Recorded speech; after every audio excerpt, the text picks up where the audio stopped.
Hi everyone. Here are my 3 rules that are useful in our school. Teachers have a designated spot to be at dismissal so that the parents always know where to pick up their kids at the end of the day. It's helpful because the students know where they're going, the parents always know where they're at, and it's helpful for the rest of the staff at the school to be able to find the teachers and the students at the end of the day. Another rule is that students at lunchtime, they have to raise their hands to be dismissed to go clean up their area and to throw their trays away. This is helpful so that students aren't walking around unsupervised in the cafeteria, which is chaotic sometimes anyway, so that cuts down on the movement. Also, the third rule that's useful is any visitor that comes into the school needs to be buzzed in. They need to get a visitor's badge at the security officer's desk, and they need to sign in and say where they're going. And this is useful because of the safety of our staff and our students. The 3 rules that I feel cause more disruption to our school than not. Part of our wellness policy in OPS is to not have sweets or unhealthy foods at school. While I love that there is a wellness policy, it causes a disruption when it comes to birthdays. A big part of the culture at my school is celebrations. Parents love to bring in their store-bought cakes and treats for their children, and their children love to celebrate with their peers and their friends.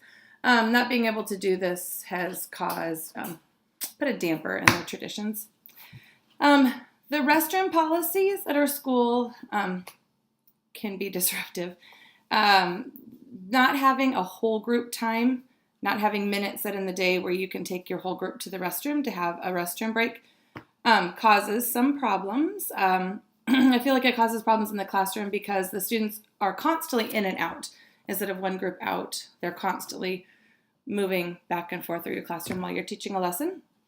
The instructional minutes that the policy was supposed to help isn't helping always because now you've got students missing directions given and missing the instruction time. Also, the quiet or silent lunch rule causes problems.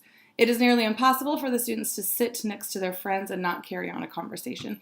It's just a social situation that doesn't work for them. The problem is that the conversation turns too loud. I would love to be able to teach the students beforehand how to have a quiet, calm conversation with their friends, and then silent lunch or quiet lunch wouldn't be an issue.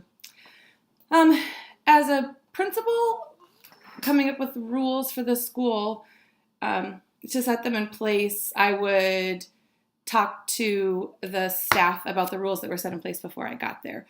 Talk to them about how they worked, if they were helpful to the students and the parents and to the teachers.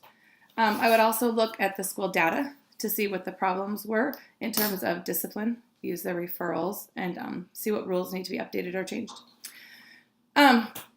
Bureaucracy. I think that Weber's bureaucracy is still alive in our school.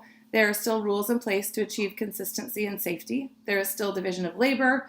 We have lots of committees and subcommittees that are specialized, and those committees report back to the principal. She's the highest level in our building. She ultimately makes the decisions based on what information our committees bring to her. I think that we need that hierarchy. I think that we need somebody to be the leader. So bureaucracy is still alive and well and needed, I believe, in our school. Thank you.